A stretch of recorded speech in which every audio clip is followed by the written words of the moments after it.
Tough boys and sweet girls. Men and women are opposites, like yin and yang.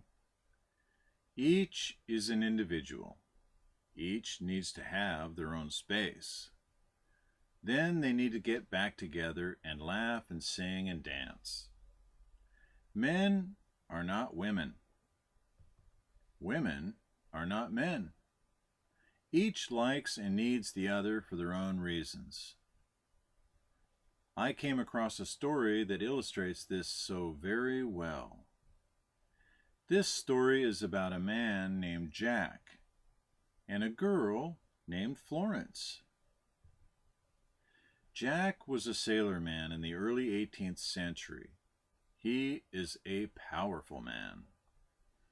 At first glance, you might make the mistake of thinking he is an overweight man. It is true that he has a round appearance, and his bearing is that of a man filled to the overflowing with joy and happiness of being alive. Jack is an energetic man. He would enjoy a good wrestling match with an alligator, only because it would be good, clean fun. He would, of course, try to not hurt the alligator. After all, it would be done just for the fun of it. Jack is the kind of man that has a girl in every port. Today, Jack is on a ship bound for the far side of South America. He knew there was a pretty Latin girl waiting for him on the other side of the Horn. He was glad of it, too. She filled his mind. This looked like it was going to be a particularly bad crossing, and he was looking forward to it with a smile on his face. Florence, on the other hand, was living her daily life, day in and day out. She had a job and work to do. Her mind was filled with the prices at the market. She was thinking maybe about buying a new dress with the money she had earned that week. Florence is not bad, and Jack is not bad. We are just built differently, even oppositely. Florence enjoys hearing Jack tell his stories, only because he is so ebullient in the telling. His face turns red with joy. He pantomimes and jumps around. He laughs a deep barrel of a laugh, and boy, oh boy, is he full of energy. She can't really relate to his stories, but it is sure fun to watch him tell a story.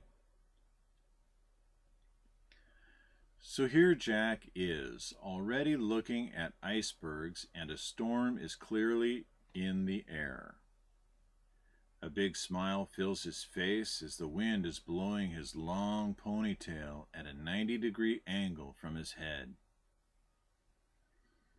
He can tell he is going to have some good stories for Florence after this journey. In fact, this is going to require 4 or even 5 girls for him to tell this story properly. Jack knew that Florence would have plenty of girls at the ready for him. She is a good girl and knows just what he will want after this journey. Jack was positioned at the top of the mast, ready to receive orders from the captain. The ship was tacked over and flying through the water. Jack was 60 feet above the water and dead if he was to fall. Ice was forming over his hands that had a death grip on the crosstree. His feet were frozen to the ratlines, and Jack had a smile on his face as he was thinking about the end of this journey.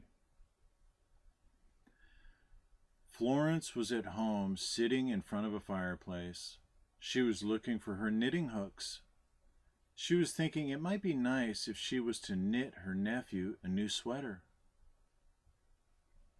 It doesn't hardly even cross her mind that the reason her place is filled with supplies is because of the money Jack had left for her well-being. In fact, that reminds her that Jack is coming and that she should probably look at the calendar so she can put things in order. Now, where are those hooks? It is the end of Jack's watch, and his relief is helping Jack to break the ice off of his hands and feet so that he can move and then climb down the mast in order to get a meal and 4 hours of sleep before returning for another watch on the crosstree.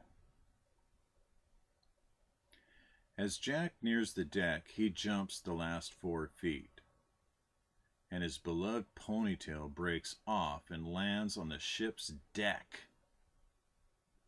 He is dismayed and picks it up. Then his smile returns as he realizes his story just became that much better. Jack's ship pulls into harbor, and it is his turn for shore leave. He grabs his broken ponytail that he has been saving for 3 weeks in his locker. Filled with the joy of a mighty warrior, Jack goes straight to Florence's house. Florence opens the door and is genuinely glad to see him. And then Jack, with a great swelling joy, hands her this ball of dead hair. Perplexed, Florence receives the dead hair and figures Jack must want me to get rid of this for him. So she sheepishly smiles and takes the hair from an ebullient and smiling Jack and puts the hair into the fire. Jack is about to sit down in this room filled with girls. Then his face drops as he realizes Florence has thrown his mighty trophy into a hot and blazing fire. Yin and yang?